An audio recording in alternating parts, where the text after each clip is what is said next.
All right, Jennifer, thank you. And joining me now for more reaction to this developing story, Kentucky Senator Rand Paul. Senator, good to see you. Thanks for being with us. Glad to be with you, Sean. All right, I guess it's a simple question. Do you think this is a wise decision, and do you think that the president needs congressional approval? Absolutely, he needs congressional approval. The Constitution is very clear on this subject. In fact, James Madison explained in the Federalist Papers, he said, the executive branch is the branch most likely to go to war. Therefore, we vested the power to go to war in Congress. Without question, Congress should vote on this, and he is going against the Constitution, and it will be an unlawful act if he actually takes military action without having Congress vote on the issue. All right, the president himself said that in 2007, and even Joe Biden, he took it a step further, and I think these words are important. This was just before they took office. Joe Biden says he would impeach somebody who would do what the president may be about to do. Listen to what he said. I was chairman of the Judiciary Committee for 17 years, or its ranking member. I teach separation of powers and constitutional law. This is something I know. So I got together and brought a group of constitutional scholars together to write a piece that I'm going to deliver to the whole United States Senate, pointing out the president has no constitutional authority to take this nation to war against a country of 70 million people unless we're attacked or unless there is proof that we are about to be attacked. And if he does, I would move to impeach him. The House obviously has to do that, but I would lead an effort to impeach him. The reason for my doing that, I don't say it lightly. I don't say it lightly. I say it because they should understand that what they were threatening, what they were saying, what was adding up to be, what looked like to the rest of the world what we're about to do, would be the most disastrous thing that could be done at this moment in our history that I can think of. Could this be any more clear, Senator? Well, here's the funny thing about this. Biden, actually presides over the Senate. He's the president of the Senate. He would preside over his own impeachment. I suggest he come to the Senate floor and reiterate his position. If that's still his position, he would be for impeaching himself and impeaching his administration.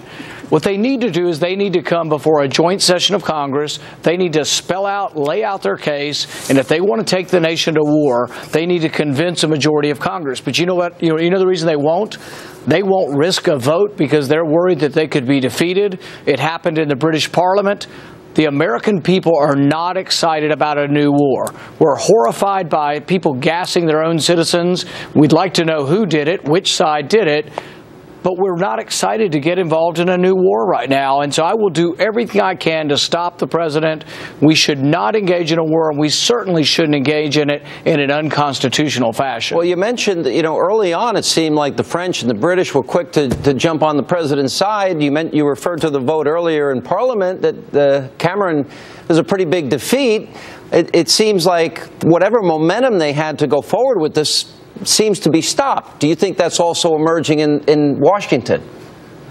Well, see, this is what Joe Biden was talking about. The separation of powers allows for checks and balances. It allows for a cooling off period. It allows for people not to emotionally go to war. You have to think about it.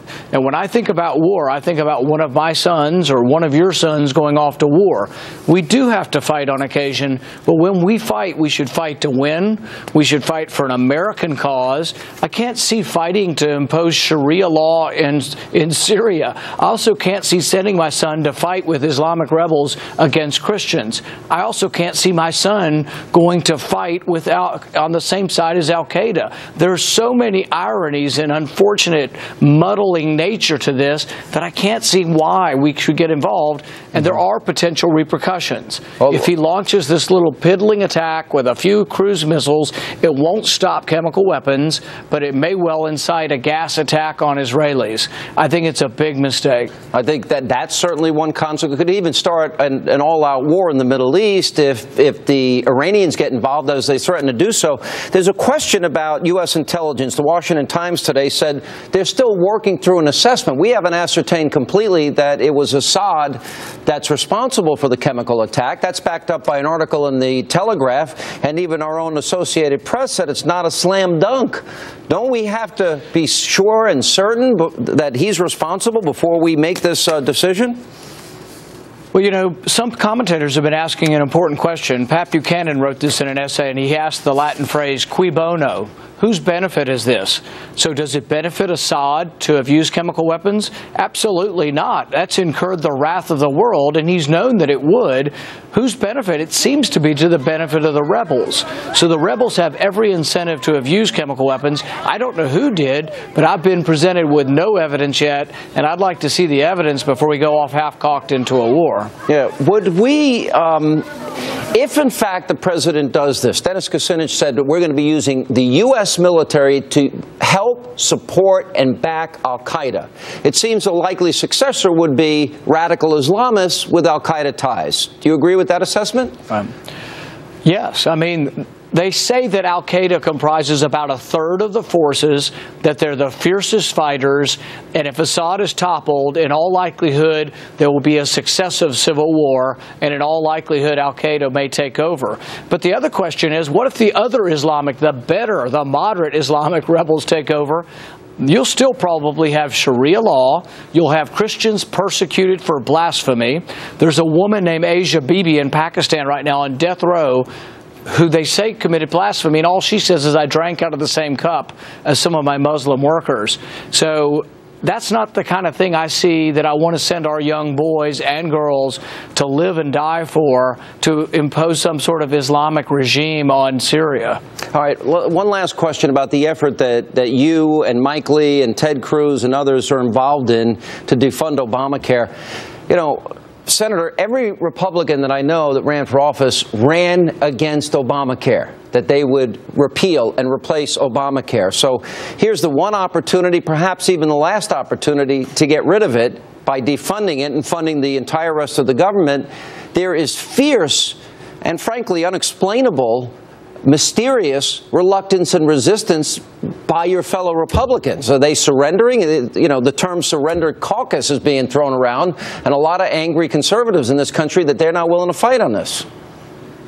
I was elected to fight to stop Obamacare, and I will do everything possible to stop Obamacare. I've been in 40 cities in Kentucky in the last 3 weeks.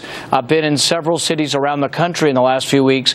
Every location that I show up, people come up to me and say, stand up. We appreciate you standing up against the president when he's wrong, and also against his health care law, because it's going to be a disaster for our economy. All right, Senator, appreciate it. We're going to follow that very closely, and I know you're going to be speaking. There's going to be a big rally, I guess, with the Tea Party Patriots. You, Ted Cruz, Mike Lee will be speaking on 9/10 in D.C. Thanks for being with us. Thank you.